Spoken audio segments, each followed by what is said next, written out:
Welcome to Black Love Matters, where this serves as a therapy session for figuring out adulthood, loving each other, and finding our inner Brock and Michelle. Or Jay-Z and Beyonce. Or in this episode, how about we go with Luther Campbell and Kristen Thomas? You know who that is? Don't stop, pop that pussy, let me see you doodle brown. Never mind. So on July 19, 2008, he and Kristen were married. She's a law school graduate. They met while they were in Dallas, Texas, and she is the mother of his 7th child. Yes. Black love is dynamic. It comes in all shades and sizes and all types of modern families. But wait, did I read that right? His 7th child? Don't stop, pop that pussy, let me see you doodle brown. But you know what? This is a judgment-free zone. Black love is black love. And, you know, some people just have a lot of room for love. Yeah. And sometimes you got to keep going till you find your right one. Let Uncle Luke, Luke Skywalker, as I like to call him, be your guardian in that. I ain't even going to hate on the game. At least he loved himself enough to be like, you ain't the one. Move on. Your thoughts on Uncle Luke? Don't stop, pop that pussy, let me see you doodle brown. Oh my goodness, I've been actually on that since he was on, what was that, the BET Hip Hop Honors? Yes. Is that what that was? No. Did I make up an award? Yes. I it was combined the all of them? BET Hip Hop Award. What did I call it? The Hip Hop Honors. So I don't know if that's VH1, MTV. shit, they all owned by the same shit. They sure are. Anywho, who is you? I'm Neil. And I'm Nyambi. And this is episode 60, y'all. Happy Monday, y'all. I hope you had a good weekend. Too quick as always, I'm sure. Man, too quick. Tell me about it. Mm-hmm. Y'all in that traffic? Neil, we don't need to do this every Remember, the slow lane is the best lane when it's a traffic jam. No, it's not. Yes, it is. Okay. I'm telling you, that lane always got to move. Mm-hmm. But that fast lane ain't got to go nowhere. Okay. All righty. Mm-hmm. But while y'all in that slow lane, be sure to leave a 1, 2, 3, 4, 5-star rating and review on Apple Podcasts and on Stitcher. And follow us on all forms of social media. We got that Instagram, we got that Facebook, and we got that Twitter. And it's at Black Love Matters. Remember, that's Black with no K. Baby, you got to check in. Yeah, so like I said, my weekend was really, really good. I'm coming off. This is my last day off work. I'm a little sad about that. So I have 4 days off work, and it felt good. Whenever I work a lot and then have some days off, it takes me at least 2 days to recover. Then I run errands. And then like the 4th day, I feel like I can actually be a part of human society and be productive. So, So far this Monday, the goal is to be super, super productive, work on some stuff for the podcast. I know some folks send emails. I know Niram responds to a lot of this stuff, but I want to go back and re-respond to some stuff. Like the details and stuff. You know, I'm all about the details. So I plan on going through that type of stuff, tighten up my resume. Y'all know I plan on creating a blog sometimes soon. So doing some drafts on that. So I feel like I'm being super, super productive on that. But this weekend, I got a little retail therapy. Are you surprised I went shopping like that? Yes. I don't even know how that happened. Nyambi don't go shopping first, so. I really don't. I'm not a huge shopper on myself. Like, I believe in buying nice things, and I just wear those nice things to the ground. And then when they wear out, I go buy more nice things. Like, but I'm not one to, you know how some women or men just go shopping like every week or every other day? That's not me. Mm-hmm. And I wasn't even planning on going shopping because, Niram, you were the one. Niram had an event out in Boston this weekend, and I was like, well, I'll roll with you. So I rolled with him, and I went to it's actually a suburb right outside of Boston that has like a cute little shopping area, outlets, and I guess I went to the mall and cashed out, huh, honey? Sure did. I bought a couple new coats. Y'all know I love fall. I love a good fall. I love a good coat. I love a good sweater. I love it all, and as I told y'all before, I'm trying to recreate kind of my style. And what I'm doing that is with my wardrobe. So I like a uniform. So now I'm doing like this capsule wardrobe thing where everything is just like basically almost everything in my closet. I want to have it that I can pick it out and you can mix and match it.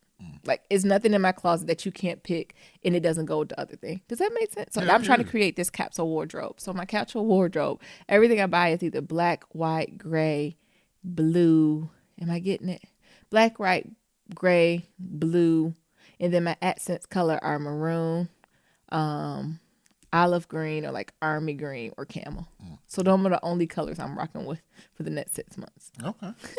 And at first my mom was like, you're crazy. But it's working. Like it helps when you're shopping. It helps you from doing those when you go to like the clearance rack. Because I know I shop that clearance rack first. Because sometimes just because it's $30 don't mean you need to buy it. Why not?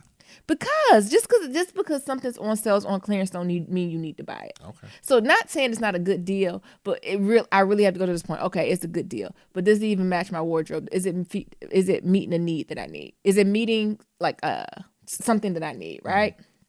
So that helps it out for me. So, and it's helping me with this capsule wardrobe. Like, it's keeping me focused when I go places. Like, when I go in, I'm not overwhelmed by the store. I'm like, oh, did they got it in my color? Nope, I don't need it then. I don't want it. My mom's like, what if it's something you really like? It ain't your car? I said, I don't get it. It ain't this season. I don't need it. Like, like it just helped me stay really focused. So that even helps with shoes you need. You only need so many pairs of shoes because there's only so many types of outfits you need, right? You need a pair of heels, a pair of flats, a pair of boots, right? And one pair of Fickum shoes. Oh. Hey. So that really helped. But Niram, you said you were surprised when I bought all that stuff? Did you like it? Niram clowned one of my outfits. So Niram kind of clowns my style. How would you describe my style? Very eclectic. How? Eclectic?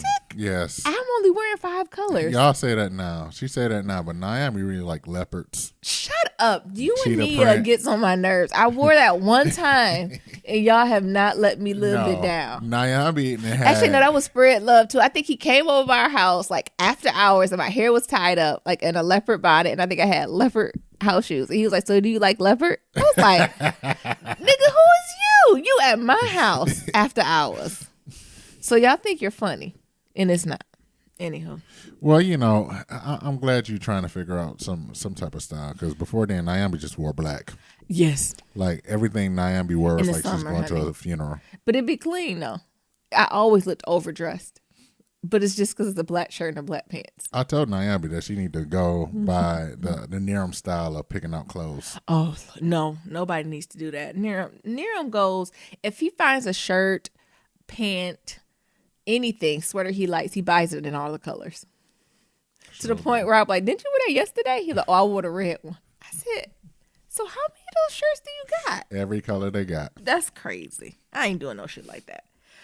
What else is going on for me? My check-in. So, okay, y'all know how I feel about Spike Lee. He my boy, but sometimes he ain't my boy. But what I'm lit about is She's Gotta Have It. It's coming to Netflix. Oh, when that's coming out? I think it's coming out on Thanksgiving. So, but the thing is, I didn't catch is it going to be a remake of a movie or is it a series? Because I think it go either way. I think it's supposed to be a series this time. Yeah, it looks really lit. I can't wait to see it. So it's really about this black young brown woman and kind of her escapades in New York, and in the original She's Gotta Have It.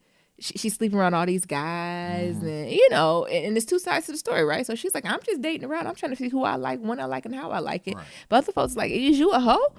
I mean, I don't know if 3 people dating 3 people. That's what she's doing. Dating 3 people does not make you a hoe. No, she's just polygamous. No, that don't make you a damn polygamist. That just makes you're dating. You're not monogamous with anyone. She never claimed that. See, that's what y'all niggas do. But when it come out, I really want to watch it, and I hope it's really good. What I liked, one scene that stood out to me in the preview is when she had all 3 of these guys, and each of those guys represented something different to her. So she was with her friends, and it was like, these guys you dating, they so different. Why do you, what's up with them? Right. And so one of them was like, she's like, oh, I love so-and-so because he makes me laugh. He's really goofy. He makes me laugh till I cry. I'm with the second one because he got a big dick. I'm with the third one. Come on, everyone knows. He has a big dick and he's spontaneous. You know what I'm saying? You never know what you're going to get with him. And I'm with the third one. This is the one I almost spit out my water. He's like, he just grown, honey. I said, come on, sis. And everybody know what you mean when he say he grown. He just grown, okay? He grown. He got his shit together. He smell good. He got a 401k. I was just talking to my other girlfriends. It's so hard being at this age, right, that 30s, right? Because the thing is, in your 30s, you be liking Kofi, who 23, but guess what? You also think his daddy fine too. So what you do?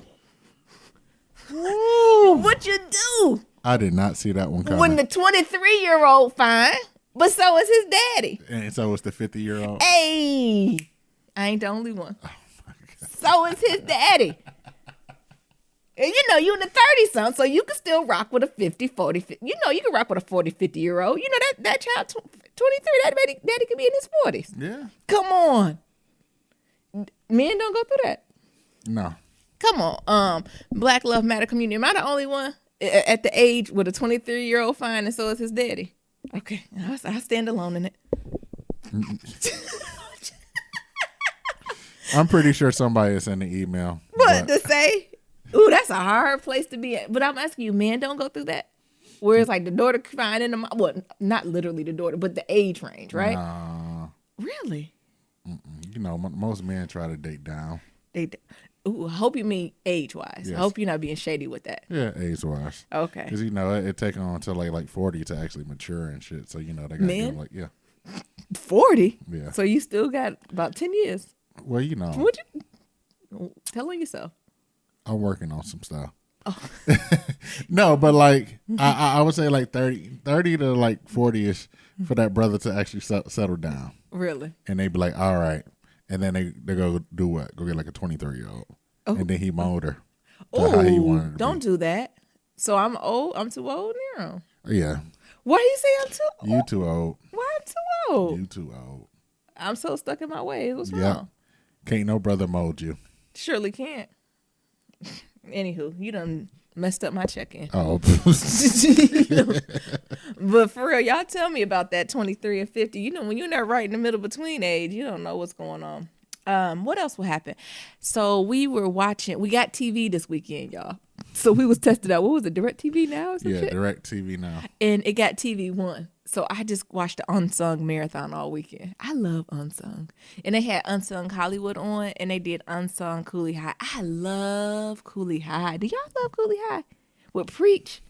I was just reminiscing that whole time watching the movie. And then, well, what's his name died on the train. Oh, yeah. By the train tracks. And then Preach be hollering. Then the train go by, and the train be so loud you can't hear him hollering. Jesus.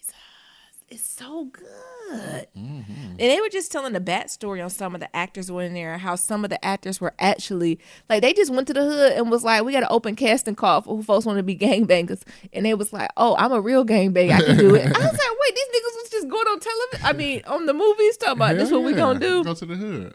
And they did it. So it was just, it brought up back some memories. And I think I might have to pull up that Coolie Eye. But you know, Coolie Eye make me cry. So I gotta, you know, although it was set in the 70s, it still ring too close to home, honey. That could easily be any high school. Oh, it's time for a remake.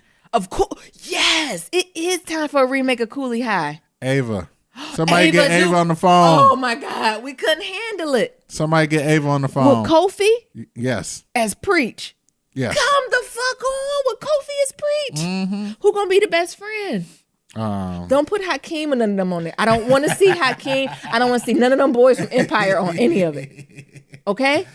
I'm saying that right now. I don't want to see Jamal. I don't want to see Hakeem. I don't want to see no one from Empire on there. But we can get the whole cast from Queen Sugar on there.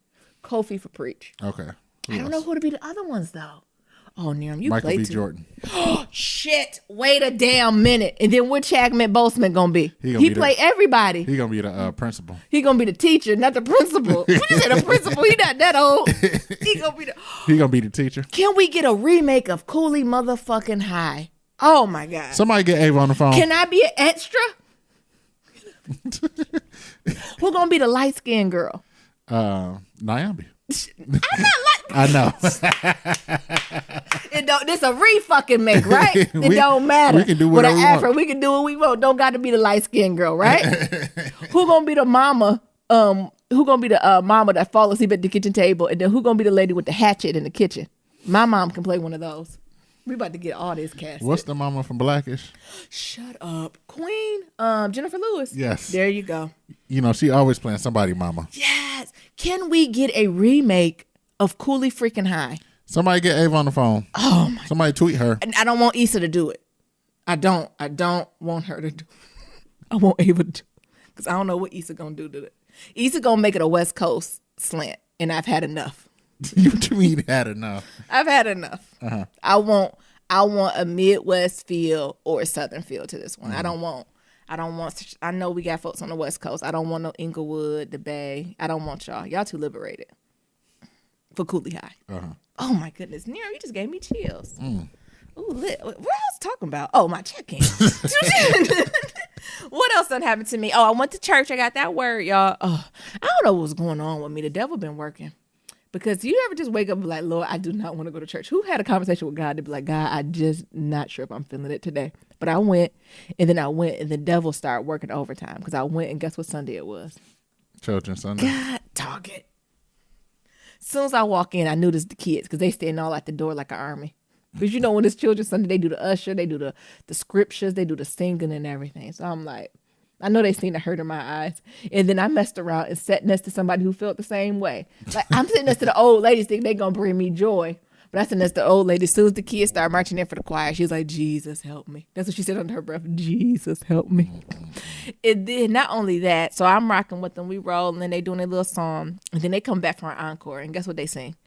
Is your living in vain? No, if they sang You're Living in Vain, I would have wanted to snatch that mic and did a solo myself, okay? They did Michelle Williams. Well, it ain't Michelle Williams' song. It's a remake she did. When Jesus Says Yes, Nobody Says No. Oh, Jesus. It was just like Jennifer Hudson. It started out loud and got louder. It was just like, Jesus. It was like my head was rocking. And them kids was feeling their stuff. And they started doing the ad-libs, the Beyonce part. They was like, wait a minute. And, you know, we got some island folks and folks from the continent in there, so they feeling it in their veins, right? So they doing all types of clapping and then, you know, my pastor, he's a little bit more laid back, but the assistant pastor is lit. So he is geeking these kids up. Wow. And he is geeking them up, and we going for encore and encore and encore. And I'm like, Lord, can we just be done? That's a word. That's a word. Yeah, so he be lit. He's the one you want on your team when you nervous. Like, so anybody who didn't fit in the dissertation, they need him in the audience. Come on now. Because it don't matter what you say. He gonna be like this. That's it. That's it. So I felt a little bad about I had a little hatefulness in my spirit when them kids was up there. He be hitting you with all the ad-libs. He is the best hype man ever. He is a hype man. But the thing is, I think when he was younger, he was turned up. So I would love to have a conversation to be like, so as we all know, every saint got a past, every sinner got a future. Tell me about this past. Because you can't tell me he ain't have a good time. And he did things and seen some things with a THANGS. But otherwise, also from church, I noticed, you know, I'm all about my reflecting and journaling. And when I realized it, it's not that I didn't want to go to church, but I was just feeling really nostalgic, right? I was just doing a lot of reflecting on the past and all types of past. So past meaning back home in Detroit, past meaning a couple years ago when I first got out here to like a year ago, just a lot of thinking, right?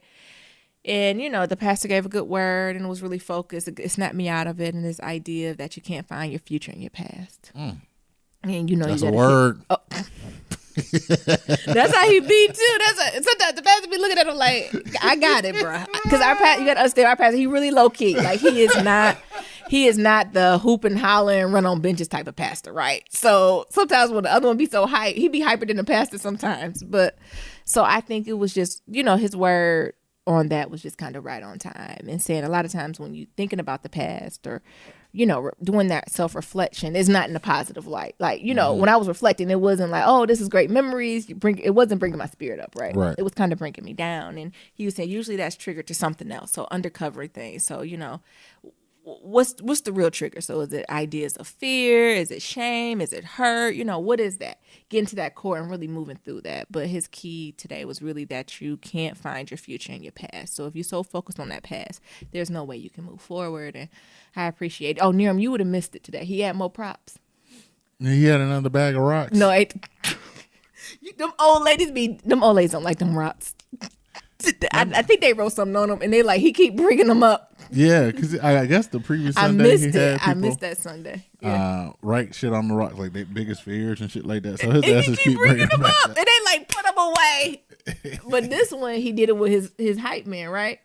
Assistant pastor AP, and he asked him something because he was talking about the nostalgia in the past, and you know, he basically saying, you know, you never know what people going through, and you know what they have on their hearts, or you know what they hiding, right? You know, so through that nostalgia, it's kind of you hiding something, and this one took you off guard because the pastor's so low key, and he turned to AP and was like, "So what you hiding?"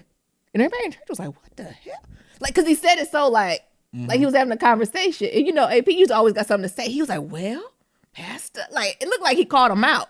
Like they was acting good. And he started patting himself, and then AP, he brung out a piece of paper. I said, they play too damn much. And then the paper had on it fear. I said, what professional development workshop pastor done went to? I mean, it worked, but it was a moment where it's like, are they beefed out? And they about to settle this in church? Like he went to them like, you got something to say? Oh my God. Do you know what I'm saying? Because you know their personalities, right? So it's like, yeah. what is it, right? That's so funny. It was, because it was a moment in church. You could have heard a pin drop. Like, are they about to really have this out up in church right now? Because it looked like he challenged him. Like, so what you hiding, nigga? Like, it was that type, not like it was. Because usually, sometimes when they playing, you can kind of tell like they in on it together. But he just called him out, like, because he was like, "Yes, Pastor, that's a word." Then as soon as he said, he turned around. He said, "But what you hiding?" And I was like, "Oh damn, wait a minute!" And then he put out his little piece of paper in his pocket. Oh, and it said fear. And then the little older lady pastor, she had one too. I forgot what hers said, anger or shame. But hers wasn't like the other one. It was like, wait a minute, is something going on? So although I didn't want to get up and go, to church, I did get something out of it. It was all in divine order. But other than that, I had a good weekend. What about you, Nero? I've been doing good. Chilling. Still on this vegan lifestyle, y'all. Still vegan curious in this bitch. I almost made Nero quit unintentionally. I'm sorry. No, that shit was intentional. I did not. I asked you. So, Naomi's been on this 4 days off after working 10 days straight. So, just trying to rekindle with my baby girl. And, we spent some time together. We went out to movies and things of that sort. I had to go out to Boston because I had to do a tape sync for ESPN. I think it was ESPN. Yeah. That's that freelance lifestyle. I didn't know who in the hell I was interviewing, or not even interviewing, but like, setting up the microphone and recording. Until I got there, and it's like, "Oh, you here for ESPN?" It's like, "Oh, like I'm just a I'm just a freelancer." So I guess it's like one ESPN podcast, and the guy that they interviewed is the guy who like created the Octagon for MMA. Oh, that's interesting. Like, yeah, it was interesting. So talking to him and things of that sort, he's like, "Man, I just came up with the shit because they was like, we need something to hold these people." He was the answer. He was the answer. Come on, didn't we talk about being the answer? And that's pretty much what he was. He was just an answer to a problem. He's like, it wasn't nothing. He was like, I wish I had a more interesting story, but there's like, we got this Octagon and we want to use this because we got this. No, there was like, we want to start a new fighting something, but we don't want to use a boxing ring or a wrestling ring or something like that. So the guy was like, he was like friends with Arnold Schwarzenegger or something like that. And he was like, well, how about you use like the Octagon from one of my movies? And he's like, well, what the hell am I hold it with? So, they tried like ropes and like plexiglass and all this other shit.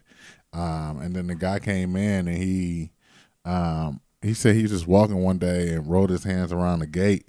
And then he's like, how about we just use like this, vinyl covered gate as the walls for the plexiglass. It's good enough where people can, fight and bounce off of, but it's also clear enough that, the cameras can see and shit like that. So, talking to this dude was very interesting. He was talking about how his life in Hollywood, and it was just a interesting ass conversation with this white man, because he's like, I've been in Hollywood and I was always been a freelancer and blah, blah, blah. And he's like, I also was doing directed movie videos and things. That's or not music videos. Oh, and that's like, like, who did you direct? And he's like, well, one of my first ones was Usher. I said, Usher.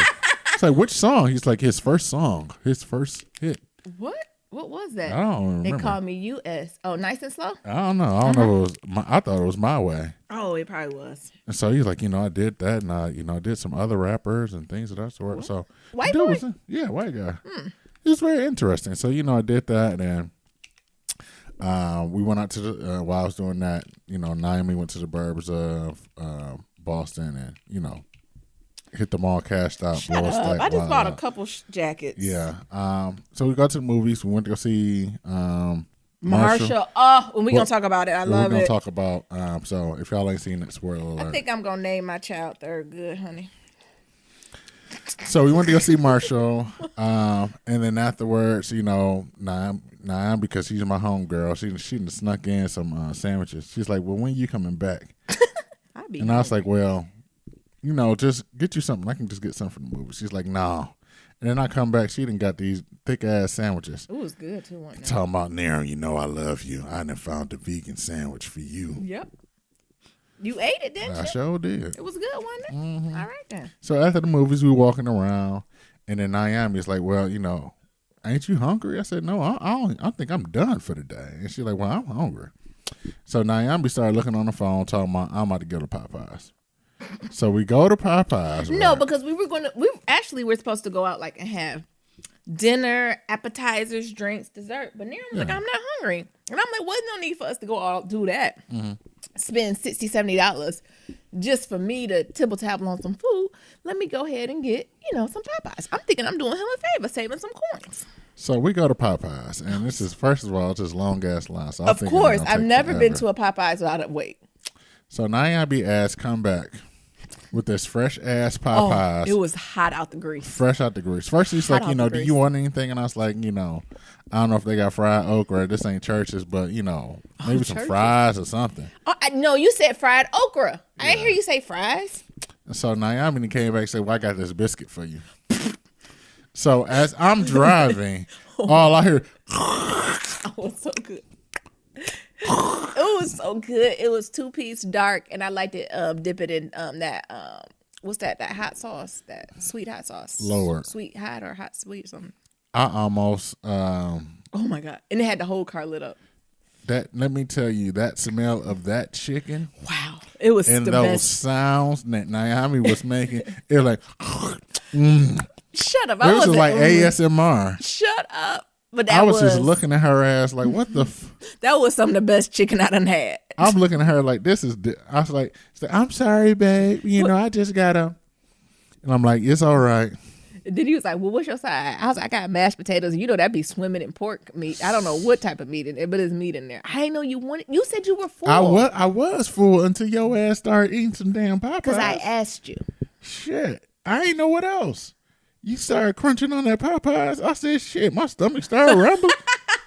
I was having phantom pains for a second. It was almost like a addict. Like I could taste the fried chicken head hunger in my mouth. Yeah. And I'm like, no, I need to stay strong. I'm vegan. Yeah. Stay strong now. Ooh, it was good too. I ain't even gonna lie, because some of the stuff, for the most part, I would say I'm 65, 70% vegan. Mm-hmm. And then the rest of the time I eat what I want, right? Yeah. And I would say out of that, at least 80% of the time it's not worth it. Like I'll eat like shrimp or some chicken or fish, and it don't do that much, right? It's more of a head thing. But that Church's? No, you mean Popeyes. I mean Popeyes, I'm sorry. That Popeyes? And everything was good. The chicken was fresh. The potatoes was fresh. The pop was good. I don't even know what type of pop. The pop at, well, we call it pop in the Midwest, soda, whatever y'all call it. You get them concoctions. So it was like root beer, cherry, vanilla. Oh my god! I came back like, what the fuck is this? This what was it? 7-Up, 21 flavors. I don't know what it was. I mean, Dr. Pepper. It was good as hell.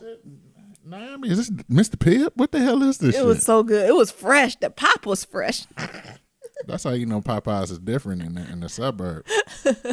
Because everything just be fresh. It was hot. It was so good. It was worth it. So right. I almost messed up my vegan diet. I ain't let them. I wasn't going to let them know, y'all. Shit. I wasn't going to let them. That chicken was calling me. But it was good. Mm-hmm. So, just spending the rest of the time just chilling up with Nayabi for the past, couple of days. Just rekindling and just chilling out, having fun, having some laughter, especially with her coming off this 10-day. Yeah. Why you keep saying it like because that? It is. It's a big feat. Mm-hmm. What else? So I watched Yana Fix My Life, and I finally seen the Turk episode. Okay. How was it? I didn't watch it all. I feel bad for Turk. Mm-hmm. She had his ass crying, boo-hoo, and everything. I said, Turk, Yana, Von Zant got something because she always got a prop for that ass. She had a weighted vest for this nigga and had like shit tagged onto him. So it's like had like beer cans or like drug pipes or like guns or money tagged onto her. Like, this is all the weight you're carrying. Come on. This the weight you're carrying, Turk. What's his name? Come on. His name is Tab. Tab stands for something like Tavis or something like that. Okay. Virgil, something like that. I don't know. But Tab, Turk. And then he's like, what's going on? And then he started talking about his daddy, how much he misses daddy. Mm-hmm. And then Von's out and put this mask on him. You just wearing a mask, nigga. And then he started crying. And then Von's out got his ass up and put his ass in the corner. On the wall. And she started smacking his arms and shit and smacking the shit out the wall. Come on, nigga. Let it go. It's a sensory type thing, right? Let it go. Because you only can take something. So you can't hold in emotion, try to fake it.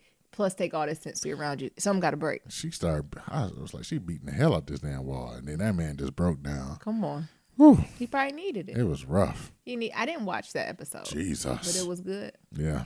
I mean, he went through a lot. I didn't realize he went to jail so young, and then his wife, did she go to jail too? No, she can go to jail. But hell, I mean, but if he but in the jail, thing, the whole thing with that is that hell, we need to do. That's going to have to be one of them because her ass was dating him for like 2 months before his ass went to jail. And his ass was in jail for 8 years, 8 months, and 16 days. Damn. And she was there for every single bit of it.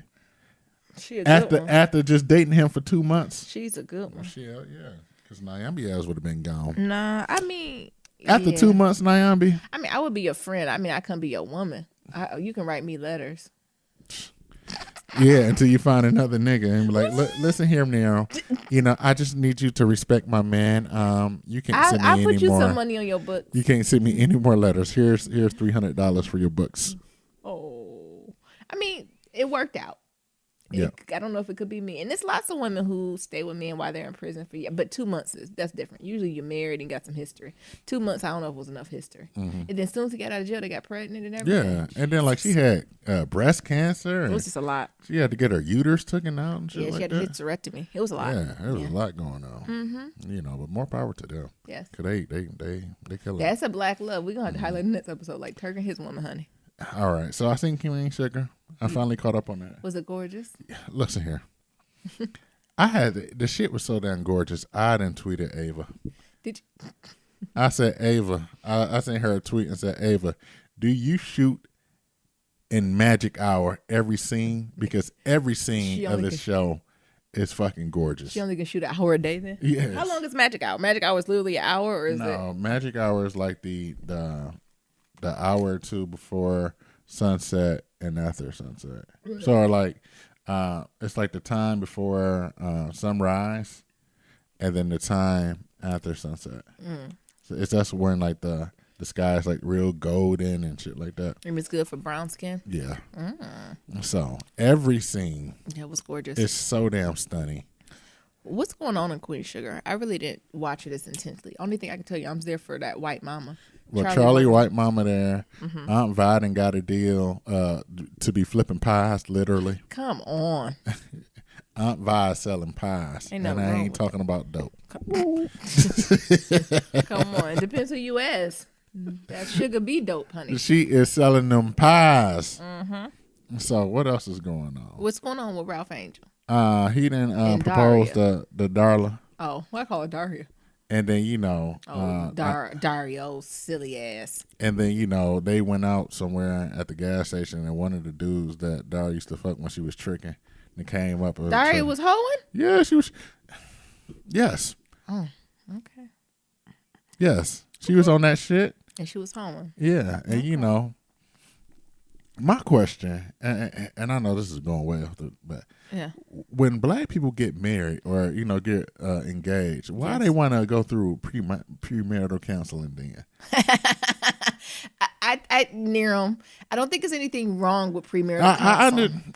That's not where I'm at, but it's like you done had all this the other time to like actually you should have been did counseling, honey. Counseling and shit like that. Maybe when you start hoeing, maybe when he went to jail. Maybe when he got back from jail. Maybe when your daddy died. Exactly. There's so many opportunities. There's so many opportunities to go to counseling, but it's always like, oh, they didn't got engaged. Well, maybe y'all should go to premarital counseling for a week to the pastor. Yeah, y'all ain't been to church. And then you go talk to the pastor and the first lady for a week, and then it's like, all right, y'all get married. Like, nah, nigga, this shit should have been happened. Y'all need a license. And the thing is, I think pastor and first lady can do it, but you need more than a week, honey.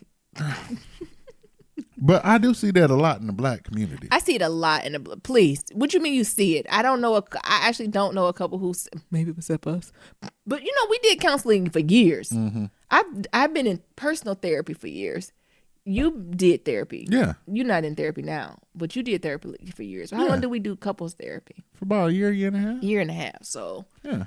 Yeah, that don't count. But I'm just saying though, like, yeah, I cannot. That's in the midst of a relationship and things of that sort, building and growing. Yeah, but I don't see the benefit of going for 2 weeks.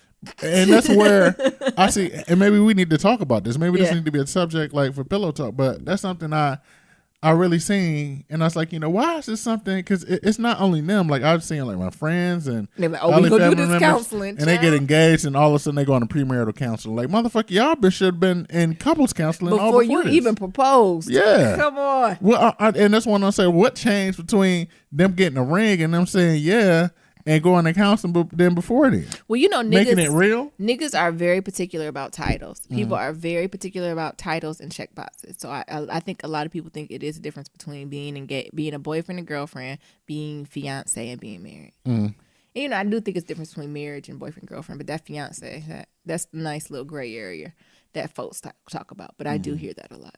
Yeah. And then, or more so, premarital counseling. Then what happens after you get married, honey? Like, so there's no more counseling. I think counseling should be mandatory for like a year before marriage and a year after. It's like for 2 years mandatory.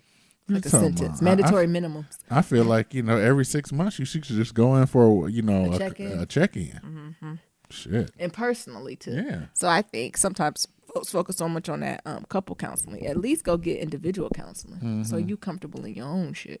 But you know, a lot of folks don't believe in it. They don't. We ever had an episode about counseling? Like the nitty gritty, like how to find a counselor. No. What your first session be like? How you feel? Interacting with, like, maybe we'll do that this week or next week. Okay. And break down this counseling. But no, you're right. All the friends I can think of, they're like, oh, we got to do. Or my thing is, they do premarital counseling and they do it with people that's too close to family. Exactly. Like, you don't go have premarital counseling with your daddy. Because your daddy, or your uncle, or your cousin. Because all these people. It don't work that way. That's not. You're not going to be completely transparent. Like, you're not going to be completely vulnerable with these people. So that also don't make sense either. So that's one of the things I say, and it mainly be the people in the church, like, oh, we're going to just premarital counseling. And there's nothing wrong. I'm gonna take over the church. It's nothing wrong with getting premarital counseling in the church, but you have to be very clear what your intentions are, and sometimes you have to supplement that church counseling too. Because you need to talk about not only, you know, some pastors are progressive and liberal and open to this, but you not only need to talk about like kind of expectations of finance in church, you know, all that stuff, but you need to talk about sex and intimacy. And if your pastor's not comfortable doing that, you need to find somebody who is. Some pastors are, though. Some pastors lit and be like, this is what it is. Your body is a temple. Okay. What was it? What was that name? What's this? Your body is my Wonderland. You know what I'm talking about? No, I don't. Okay. You know so that white boy with the guitar. Mayer, John Mayer. Real body is a wonderland. Let me explore. Okay. Don't know. Sorry, off topic, but I'll put a pin in that, and maybe in the this week or next week, maybe we'll talk about counseling and shit like that. Because that just baffled me. Why do we do that in the black community? You hear me? They needed a counseling long before this, honey. Exactly. Darla over here turning tricks. She'd have been on that shit. Hell, Ralph Angel, the first episode when he's stealing. Yeah, when he's robbing the store, honey, with his child outside. Exactly.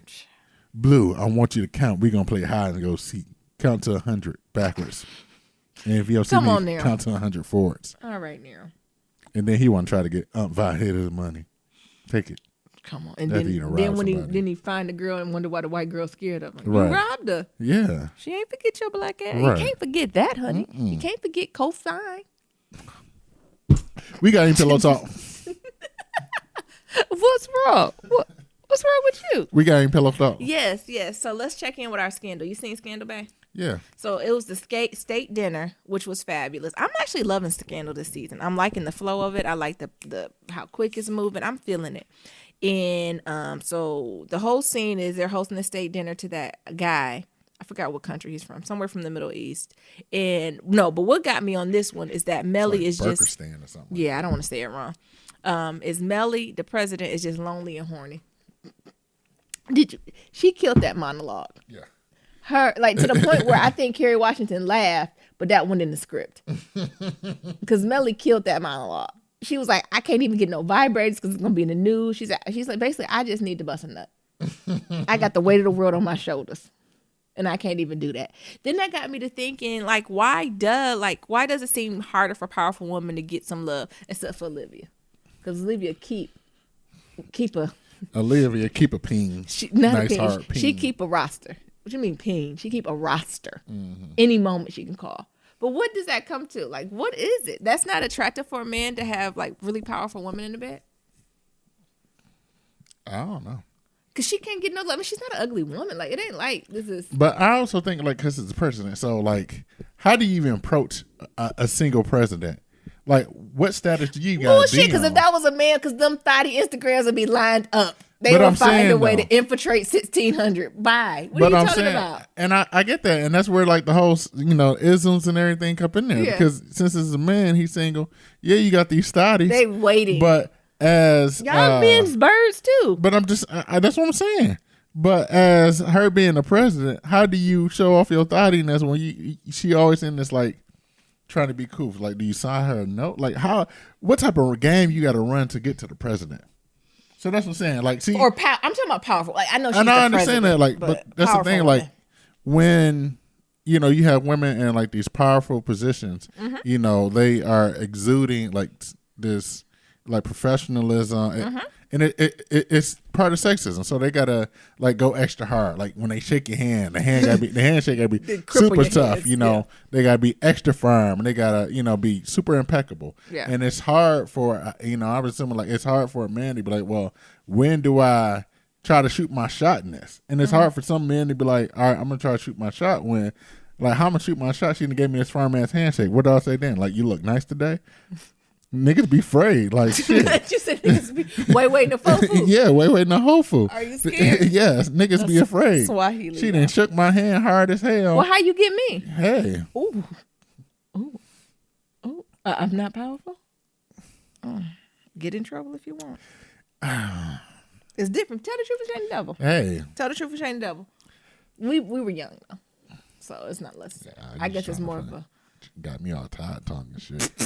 No, I'm not nervous. No. Yeah, I'm not saying I'm gonna love. But like on some serious shit, like how do you? Yeah. The only way you can probably get that is like you try to get her ass afterwards, like press and you'll get a drink or something. Press. Like then, but still, Miss President. What do you say? Mm-hmm. The same thing. You're beautiful. Mm-hmm. Would you like to go for a drink with me? After you done got that firm ass handshake? Yes. Oh, okay. You counteract that. No. Because inside she's soft and pink, honey. All of us is. No matter how firm that handshake is. So I think that's where we got to put on our panties one leg at a time. Hey, I get it, but I feel like that's where like the men fall up. So if she was thotty, if just a girl from around the way, how would you approach her? Oh, you be like, hey, what's up? Woo. Can a nigga get up in them guts? Okay. Shout out to my nigga Neil. No, you do the same thing. Like, what's up, miss? I appreciate you. I think you have to be ultra confident in yourself. I think that's the man's issue. You have to be ultra confident. You got to be super confident. Because then, you got the Secret Service and all this other shit. So how are you going to run game? You go to her and say, you're beautiful. Would you like to have a drink? Do you shoot her email? I don't think the president got email. Sure. And we're talking about Mellie, but I'm just talking about powerful women. I know. Period. Mm-hmm. Powerful women. Powerful women out there who listen to the podcast. How y'all would like to be approached? Give some advice to the other men. So who we thinking? Who's a single powerful woman? I'm trying to think of a black woman. I was thinking Oprah, but Stedman Ben locked that down. Right. But even their relationship, how did that go? But just, I'm sure I'm drawing a blank right now. But is Shonda single? I think she is single. Yeah, how do you go up to her? Yeah. And the thing is, she write for a living, so you can't even come with no whack shit. Exactly. So what you gonna provide to her that she already got? I think you say simple, like, I think you're beautiful. I think you're amazing. I think you're intelligent. Would you like to go to dinner? Simple. Basics. Back to basics. Back to basics. Back to basics. Like you in elementary school. I like you. Do you like me? I like you. Check the box. Yes, no, maybe.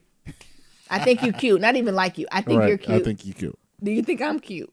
You start at basics. So I think that's the problem that's happening with Mellie, and that's the thing. Like, and that hurt my heart a little for her because she's like, she just wants some pain. Or just somebody warm, just to go out to dinner and not talk about the world. She wanted a belly warmer. Ooh, you said a belly warmer. Shut the hell up. We are not going back to slave talk. She want a concubine. She want Olivia Pope, honey. She I know. want a male Olivia Pope. She was trying to get with that young black guy. Yeah. But he said he wasn't having it, honey. Hell no. Why the fuck not? He was gonna make she was gonna make his whole the head of communications? That nigga should have took that job, honey. He should have. Come on, for 4 years? With her? And be blowing that back out later on. In the presidential suite? Shit. Bye. Going through the Marilyn Monroe tunnels? You didn't even got to go through it because he's the communications director. It made sense that the president has to talk to the communications director. Right, every day. That made sense. Every night. You said every night and every morning. Yes.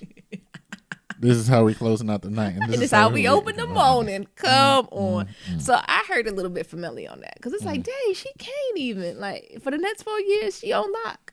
Right? More or less. And these some of her best years. And she on lock. She need like one of those ambassadors from like Abu Dhabi come over there and Well, run she some game on her. seen, well, oh boy, you ain't see them good Googling eyes at each other? I said, Yeah. Mellie, don't be kissing up on him. We about to take his bombs. You can't play like that. Since you playing. That's like the girls who do good in school want the, what's it called, the dope boys. Can't be messing with dope boy. He got nuclear weapons. Leave him alone. But I get that. But I go back to the point, like, how did Joe Smo run game? Not run game, approach the president? I think you either you don't even got the clearance to even meet her. I think you keep it super basic. Do you send or you her go a over the tweet? top. Shut up. I'm just saying. I'm not talking about nobody in a powerful position that can approach the president. But it's just the presidency. There's never been, in our life, there hasn't been a single president. Right. So that's more or less where I'm coming from. You just Joe Smo. You see Mellie. You think she's fine. You want to give her everything she ever wanted as far as love. You want to worship her. How do you even get there? You go to all her engagements. Do you just send a letter to Secret Service be 1600 on Pennsylvania and it should be like, Madam President, I think you the one for me. No, Secret Service be on that ass. I know. I'm just saying. How do you get there? So you got to at least have some privilege and some power to even be in the same room with her. Yeah, you can't be a garbage man. I'm sorry. Hey, and that garbage man love might be what she needs. It absolutely, but he can't touch it till after the 4 years, honey. Ain't that some shit? Ain't it? Mm-hmm. And then Olivia with her Latin lover. That's why I said Olivia keep a roster, honey. Mm-hmm. She be having them lined up and playing a part. What you think of him? I don't like this conservative Latino man. He makes me angry.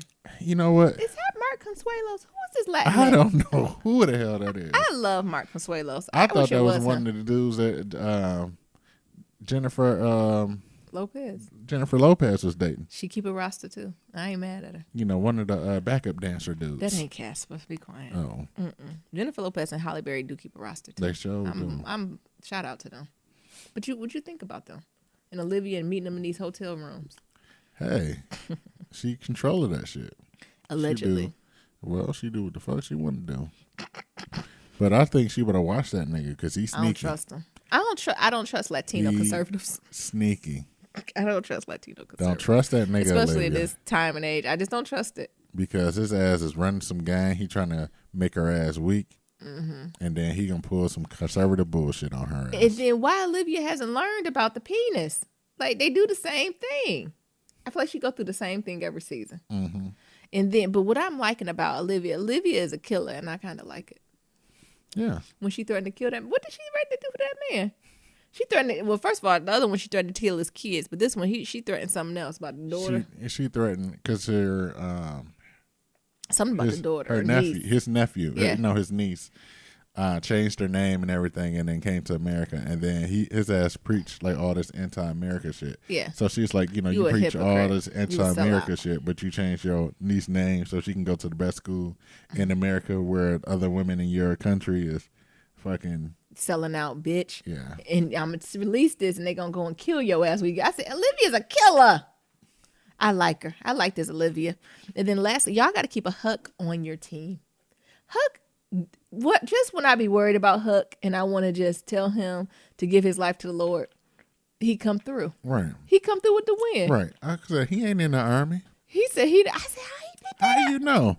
His medals. Something wrong with his medals. They in the wrong way. They in the wrong order. Come on, Huck. It's like, so I'm trying to figure out who the fuck is he? Who are you? You need a Huck on your team who always watching and say that man damn life. Sure did. And then the last scene. My nigga is back.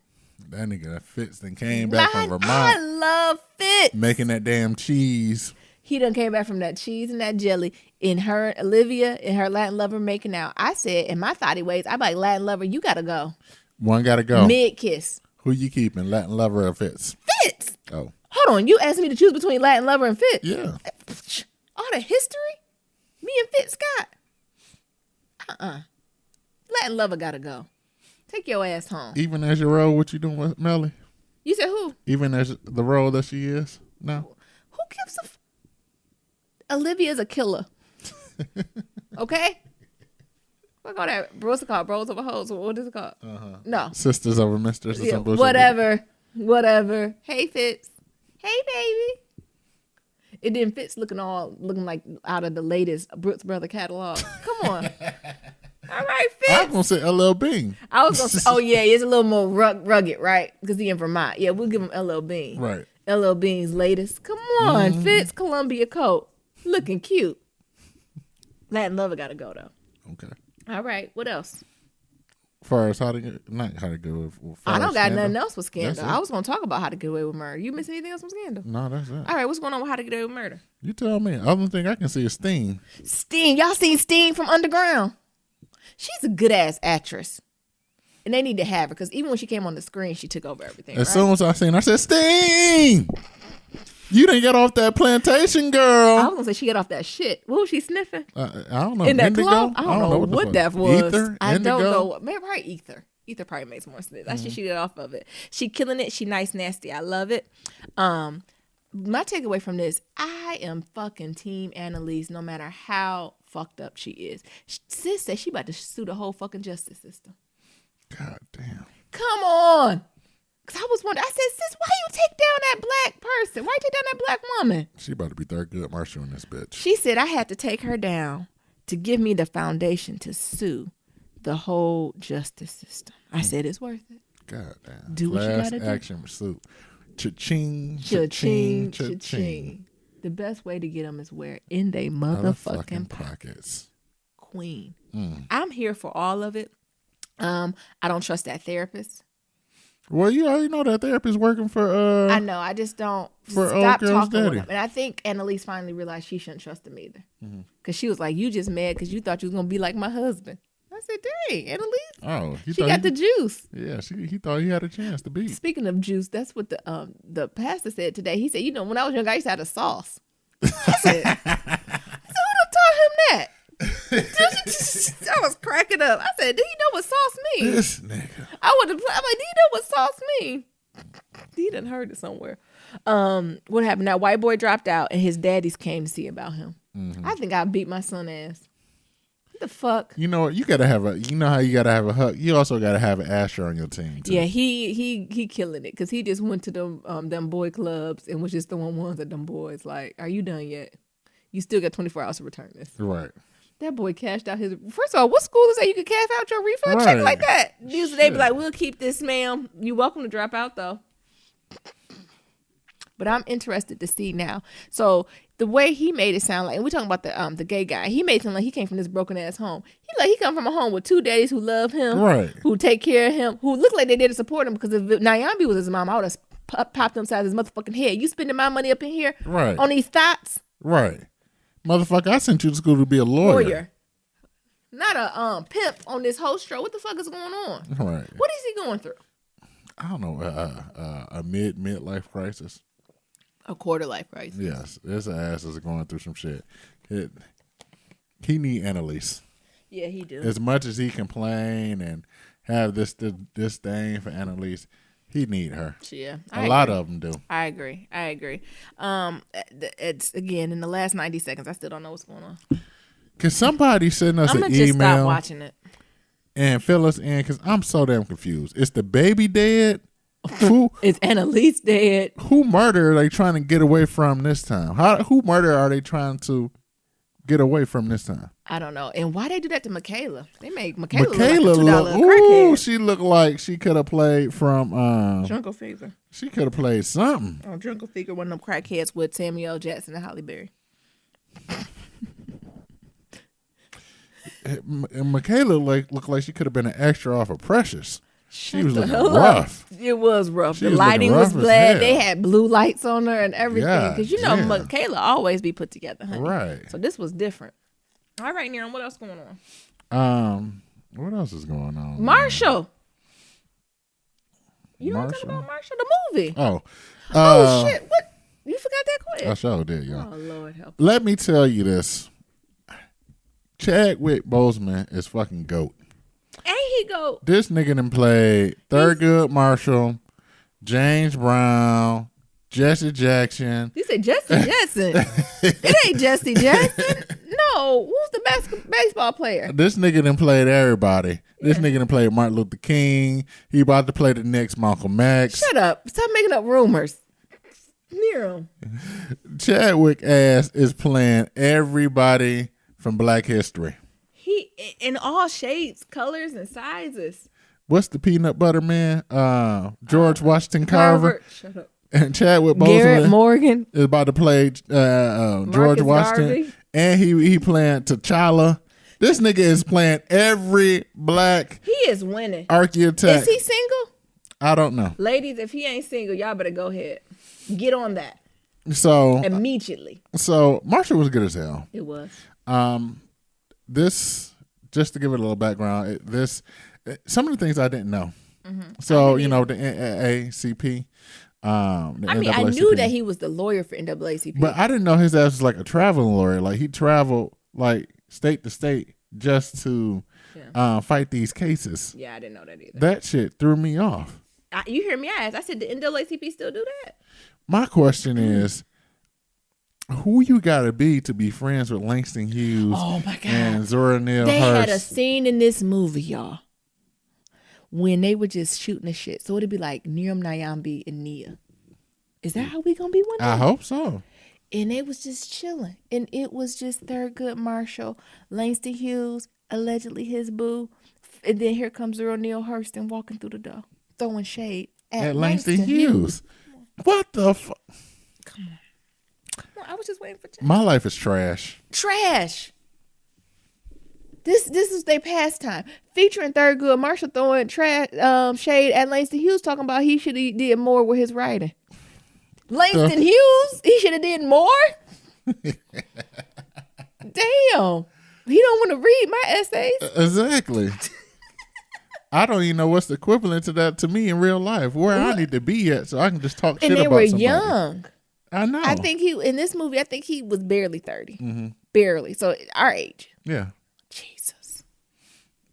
But trash, not only because the friends and how successful they are, but the fight that they were putting up at such a young age and not backing down was like, Jesus. Like, it's just like we have a friend who always says, I have to continue fighting. It ain't no German Shepherds after us. Ain't no German Shepherds after us. It was German Shepherds after them. Right. It was folks with guns pointed to their heads, and they still fought for their silver. You know what I'm saying? Yeah, water hoses and shit, fire hoses and shit. It's levels to this shit, the stuff that they went through. Now only niggas want to tweet. Come on. Or we get mad when little stuff happen. And I know out there it's hard on the front lines, but it still ain't like it was, honey. You know what I said? What? You can't have no joy when you woke. We're not going to do that. See, back then you can have joy and woke because you know why? Why? The news and information didn't come at you so fast. Yeah. So, he had to get it via telegram and you ain't know till it was over. Voicemail, or your voicemail because he had a payphone and shit. You didn't know really till everything. So you really didn't know until it was over. Somebody had to come fly out to you, and let you know. Yeah. Versus now, I just turn on my phone and look on Twitter and find out somebody done died or something. It's something else to be mad at. Yeah. So the thing is, you in constant state of being mad. Yes, but did you tell like the whole? No, I thought you was gonna do that. Oh no, I thought you was giving an overview. So this is not Thurgood Marshall's entire life. No, it's like a memoir. So this is instead of autobiography, this is a memoir. Like, so it's a space and time. Yes, like it's like what would you say? Maybe 6 months to a year period in his life.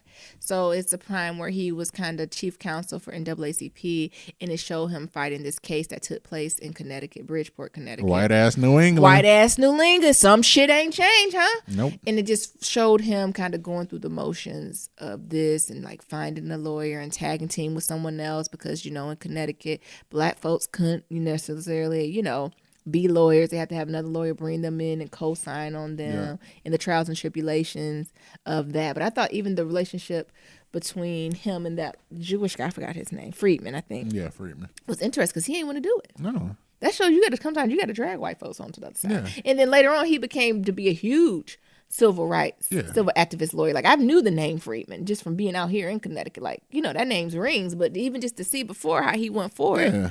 And even him being Jewish, like, you know how white folks treat the Jews, honey. Yeah. Like, you thought he would have been on board for it, but just seeing that was interesting. But I think it hit me in the throat, and it showed me that explicit, overt and covert racism that still takes place in Connecticut and New England. And when the judge came in the Friedman, you know, the lawyer, he's like, oh, it'll be easy. We'll get you in. Like, I'll vouch for you as long as I'm on team, you're fine. Right. And when that judge was like, yeah, he can come on here, but he better not say shit.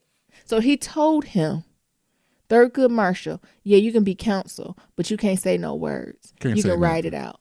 What the fuck? How you take a lawyer's voice? That's all they got. That's all they got. Is their voice. What type of disrespect? That's that covert shit we talking about in New England. Yeah, you can be in a courtroom, but you can't say nothing. Can't say a goddamn thing, nigga. And even Thurgood Marshall's like, I done fought cases in Mississippi. Like, you know, it's a lot more explicit than this shit, right? And I think that sums New England up, even to this day. Like, that's that covert shit we talking about. And I think that's when the white guy was like, the Jewish guy was like, I ain't never seen no shit like this. Right. And then also when the Jewish guy got his ass whooped, he like, you one of us now. Right. Welcome, sis, bro, cuz. Right. Both our asses got our asses. Actually, why does Black Lives Matter? I am waiting for the Jewish community to stand up. Because if they do it to us, sis, bro, cuz, they coming after you. All right. They already over here talking about hell Trump and hell Hitler. Come on. Come the fuck on. And also, I thought that was interesting, too, because during this time, it's like when the Holocaust was going on. Mm-hmm. And the Friedman family got a call that, like, one of their family members were taken to one of the camps. Mm-hmm. Like, that's some heavy shit. It is. And they was just like, oh, man. And then turn around and that scene go to the temple. And they talking about, are you sure you going to help with that Negro? Y'all got folks in the Holocaust. You need to rise up against these white folks. Like, I thought that dichotomy was crazy. But then when he in the bathroom, some of the Jewish guys was like, you stand up for that black guy? It was like, yeah, you doing the right thing. Here goes some money, honey. Mm-hmm. Like, it was just. But don't tell nobody. Don't tell nobody. Don't tell nobody. But here goes some coin. So I just thought that dynamic was interesting. And, you know, even just exploring that dynamic between like African Americans and Jewish people in the community, or even more, I'm always curious about the African American or the Black Jews, because it's they out there. Believe it or not, it's Black Jews out there. So, you know, how does that, you know, when history, you know, comes to the forefront, how to do it. Anywho, Randall played the fuck out of it. Come on, Randall. He did. Randall played the hell out of that. I'm gonna need to see Randall in a movie every 6 months now. Yeah. Who he gonna play in Cooley High? I don't know, but he got to be in there. Come on, Randall. What's your thoughts on Randall?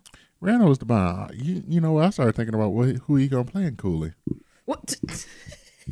He got to play something. He can't play Preach. Kofi playing Preach. No, maybe Randall can play one of the gang members. Shut up. That tall one, maybe that tall light skin one. Yeah. Yeah.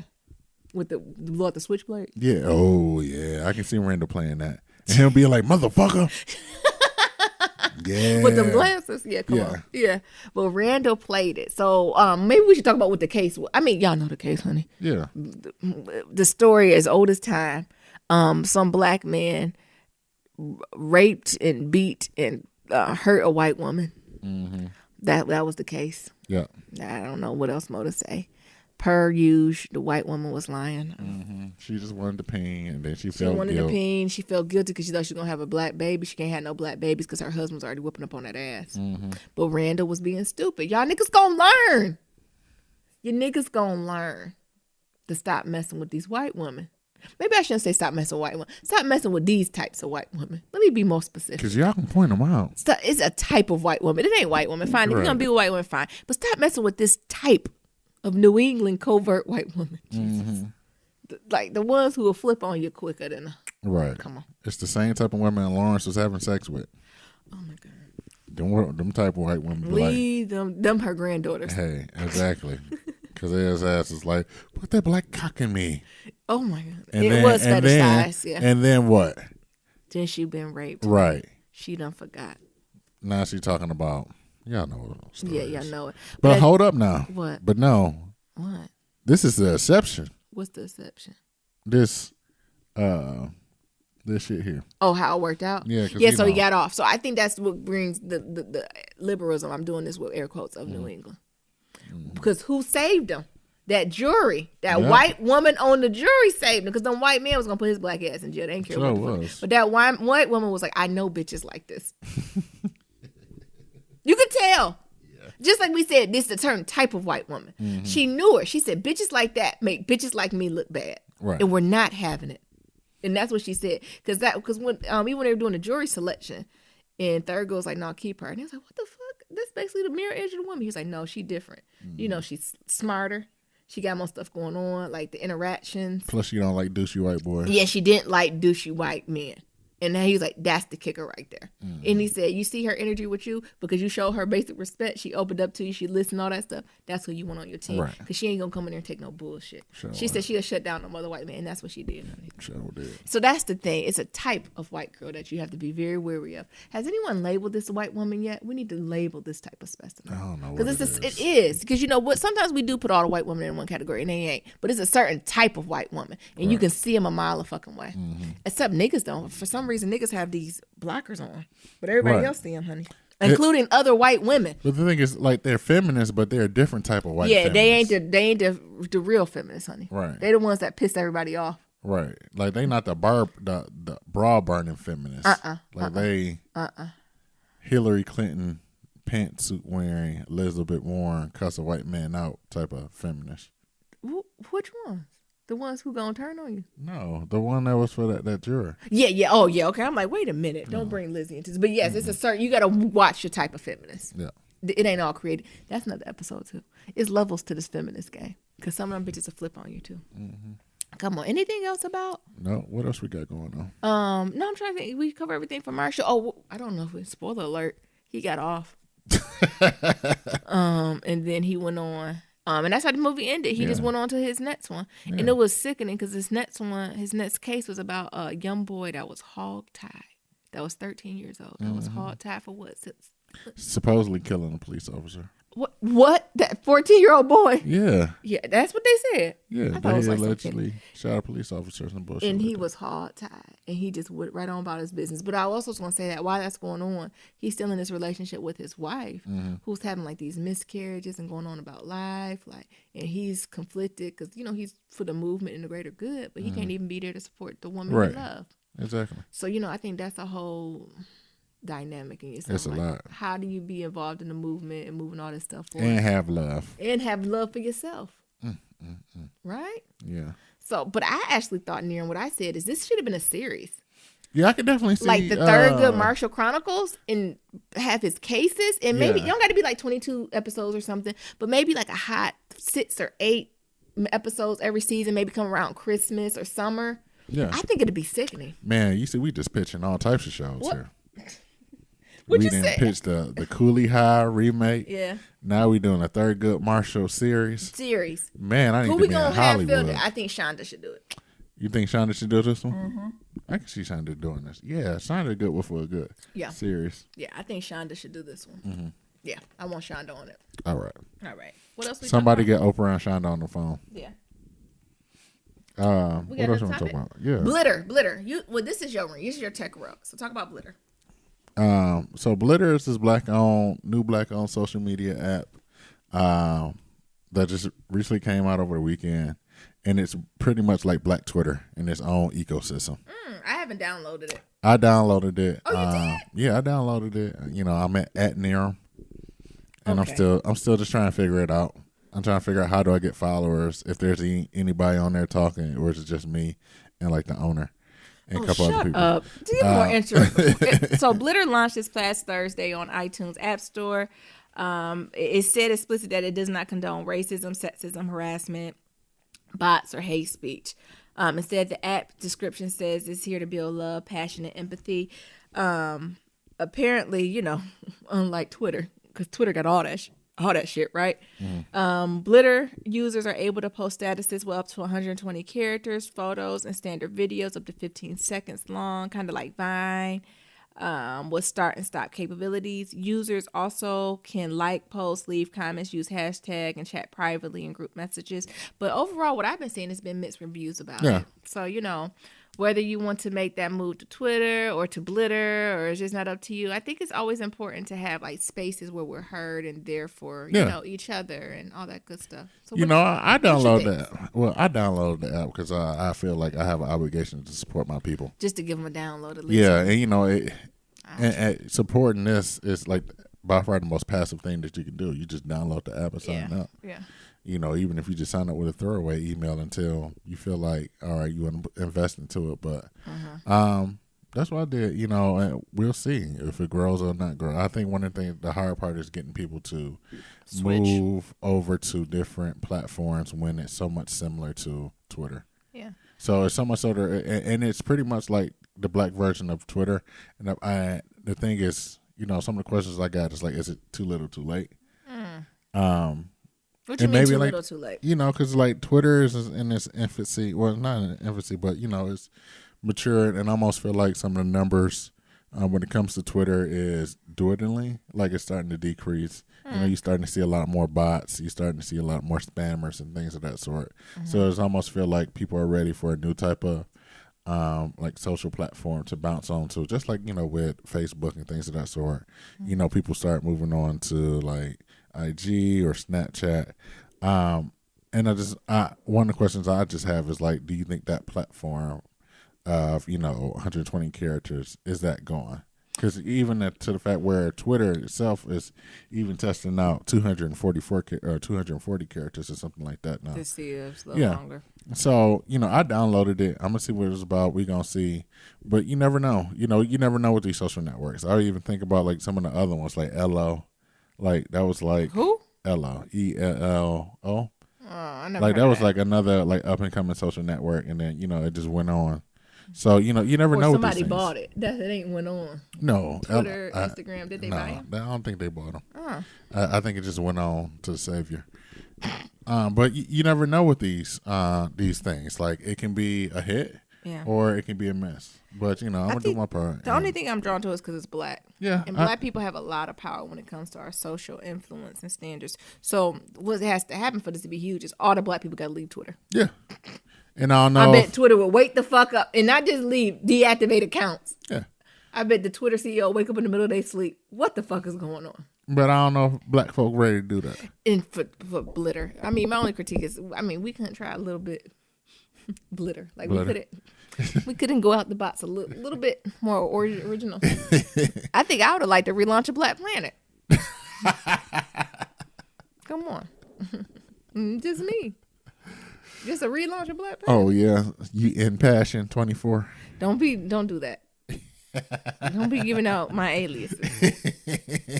You know, I like to support all things black. I haven't downloaded. I'm not on any form of social media, so this ain't my really. You got Twitter. You don't even tweet. I don't. It's just so much. I'll download it for them to get the download. Y'all tell me what y'all think. I'm just wanting your opinion because y'all know you're the tech guy.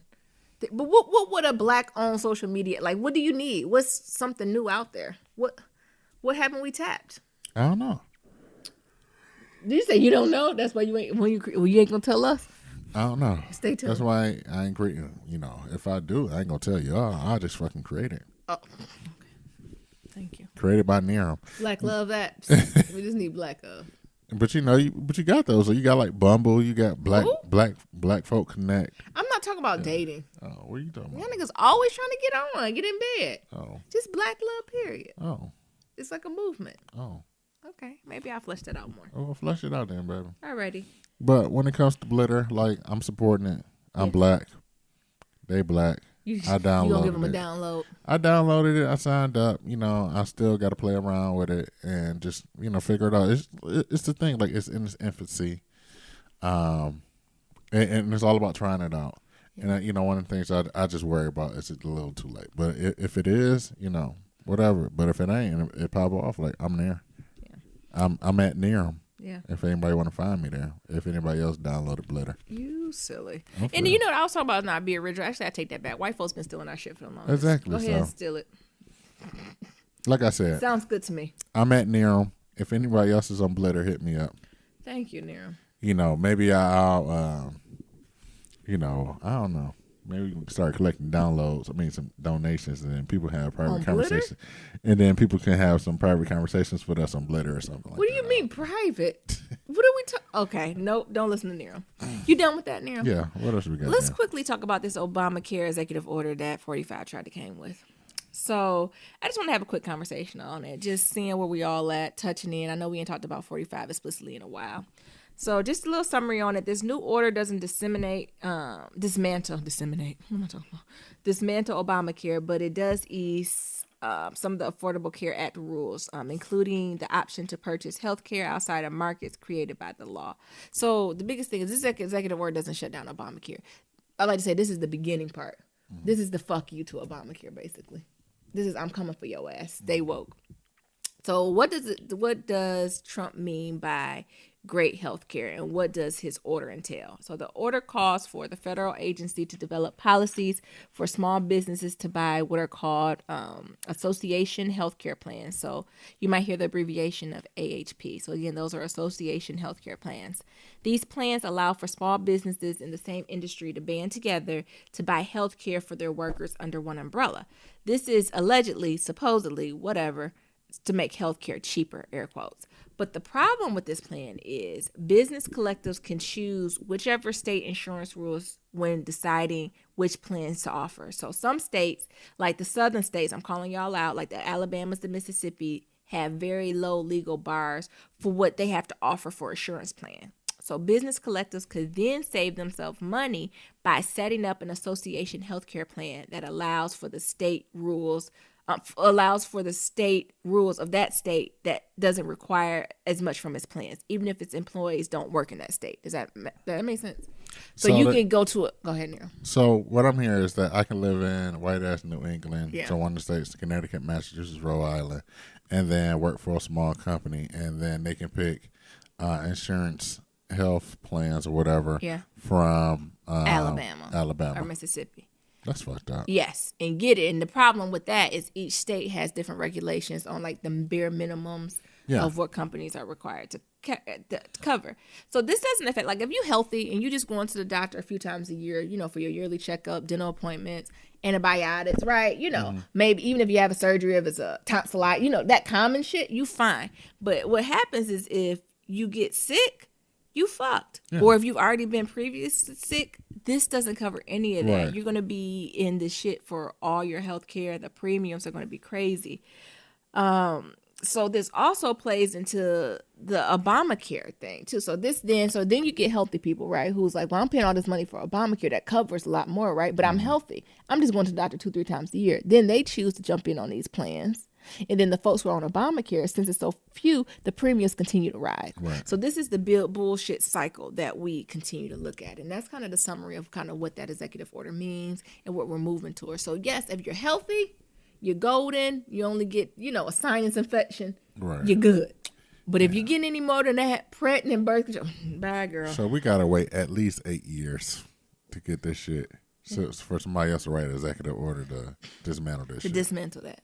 Ain't this about a bitch? How crazy is that? God damn it. Like we have to, like I know insurance, I know insurance premiums are high, but we cannot have it set up where people with pre-existing conditions or where people get sick. People shouldn't die because they don't have access to medication or surgery. You know what I'm saying? Like people should not die because they don't have enough money to pay for medicine. That's crazy. It is crazy. Or to have a surgery. That is nuts. That's nuts to me. That is nuts to me. And that's what we just have to really stay awake and stay present and think of the greater good. Now, if we're talking about the greater good, that's what we really need to talk about. Mm-hmm. What's your thoughts on it, Nero? I think it's fucked up. I'm sad that we got to wait at least 8 years. Well, I'm saying 8 at least because I feel Why you say 8 for? Because I feel like this thing going to get real. Why would you manifest that in the universe? I'm not manifesting don't do it. He out of here. I'm being very pragmatic. He out of here in 18 months to 3 years. He out of here. Niggas ain't going to find. Niggas is not going to do it. Y'all got to get ready to vote. We need to do like a, what's it called? Voter registration. Can we add that to our website starting in January?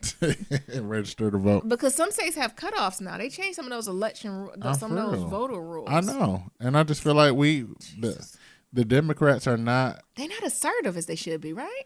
They're not organized enough. We don't have nobody to follow over there. It's just a lot of things going on with the Democratic Party that I just don't think they're going to get it together enough.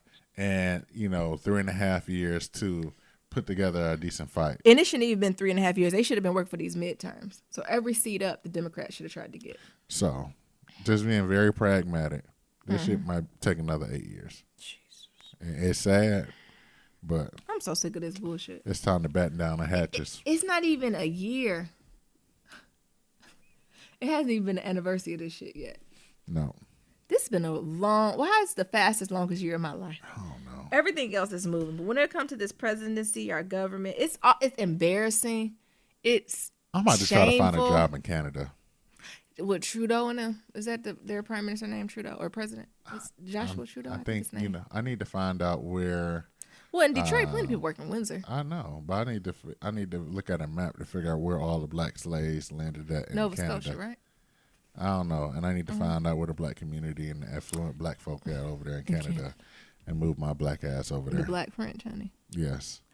I don't know. Oui. Shut up. No, you ain't moving. Our ancestors did way too much fighting for us to move. We got to fight this. You know, if you need to take a little self-care break, you do that. But we got to fight the fight. All right. I would like to take a self-care break for 8 years in You Canada. cannot. You cannot. You can go on sabbatical for a month or two, but that's all you get. I would like to be, and that's a privilege. I would like to be the in civil Baby rights Paris. Fannie Lou Harper. They ain't talking about I need a sabbatical. You know, do better. Then we just talk about Thurgood Marshall. I know. And all this work that they did and they put in all the work. That was one of the scenes in the movies when he asked that black man, like, did you do it? Because he was lying to him. And he was like, no. And then they was trying to give him a plea deal. The shit is happening. Like, this shit is history is just repeating itself. And they tried to get his man a plea deal. And he was like, why would I take a plea deal? Why would you take a plea deal on something you free from? And folks took all these years to fight for you. All these years to fight for your freedom. And you just going to hand it over? I hear you. I said, come on. You better fight for it. So you can take a month or two sabbatical, but get your shit together. You can go visit Montreal, nigga. But you better come on back. Here I come back. Anything else? I feel like Black Lives Matter should use Blitter as a way to organize all the events. Because, ain't no white folks going over there. So A couple might. It'll be a while. So I think we need to do all our organization over there. Come on. Okay. For all the somebody revolution. connect, what's the name, D right there? I think that's what we need to use Blitter for. Yeah. For planning. Or maybe that's the app we need. Yeah. We need an app called The Revolution. And it synchronizes all the numbers you need for the Senate, the police. It breaks down every state's your right if you get put over by police, what's the rights when it comes to marching. If you're hosting I almost said a sit-in, honey, Jesus, I don't flashback to the civil rights movement. But if you hosting a peaceful march, all that stuff should be in the app, and you can break it down by state and contact information, and you can post. We done gave another damn idea. That should be the app, and call it The Revolution. Y'all welcome. Y'all can have that one. I'll start working on it, but it'll take me a while to get it because I'm slow at coding. Okay, I'm just saying that's the type of app we need. That everyone, and then have it where it's more fluid, right? So this is, Twitter cute, and I know Black Twitter is hilarious, but we got to be about our business. How do we organize? And that's how you do it. And I'm talking about a place where you keep your laws at, or maybe a place you keep your emergency contact information if something go down, a place where you can hit a button and it just start recording shit discreetly, right? You can have it, the push notifications, you hit that push notification, that motherfucker start recording. That's the type of shit we need. Pictures, all that. Hell, even local lawyers in the area. Come on. Ally organizations. Right. Figure out what's the number to the Jay-Z bailout fund. The bailout fund, who is the head chief diversity officers at these schools. All that stuff need to be on there, allies and resources. Yeah. That's what we need. The app should be called Revolution. Next. Hey, now. What'd you say? What? Hey, now. That's what me and Nia do. Brainstorm. We just giving y'all this. We got kitchen table talk. Yeah, what? You tired now. You can take a sabbatical, but you can't quit. All right. We do have Kitchen Table Talk. So, as always, to submit your questions for Kitchen Table Talk, CISPRA-CUS, shoot us an email at blacklovematters@gmail.com, or you even can leave us a voicemail at 508-784-1111. This one reads, Hey, Nirma Nyambi, I'm a day one listener. I love y'all perspective. I have a quick question. What are your thoughts on love in the workplace? Is it a big no-no, or is it the way to make it work? Love y'all. Thanks. That's an interesting question. We haven't talked about love in the workplace. Well, we in academia, so it ain't nothing but. In your academia, everybody. I'm not in academia anymore. Well, if you're in academia, everybody fucking. Everyone's fucking in academia. Yeah. So.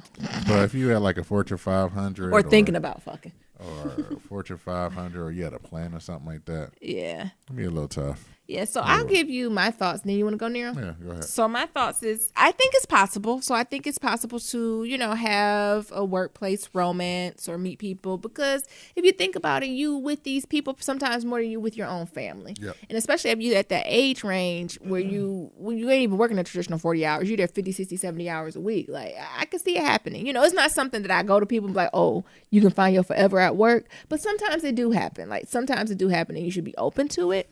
As I say, you just got to be careful. So first and foremost, always just know kind of the rules of your company. So see what their stand is kind of on in the workplace dating. Usually, if there's any rules, it's more of a power dynamic. So if it's a supervisory type relationship, it's the issue. But usually if it's peer-to-peer or different departments, it's traditionally, I would say, like I said, I haven't been in the corporate world, but traditionally it's not too much about that, as long as it's not that. So you got to be careful of that. But if there are the power dynamics, you have to be very, very aware of that and make sure that's not, crossing any lines or anything like that. But just some advice to make it work. I say keep y'all business out the detail. Like, keep the shit to yourself. Not necessarily has to be a secret, because I think sometimes that harms people too. Mm-hmm. But, oh, are y'all dating? Yeah, we dating. But they don't got to know y'all fucked last week. Like, do you... No.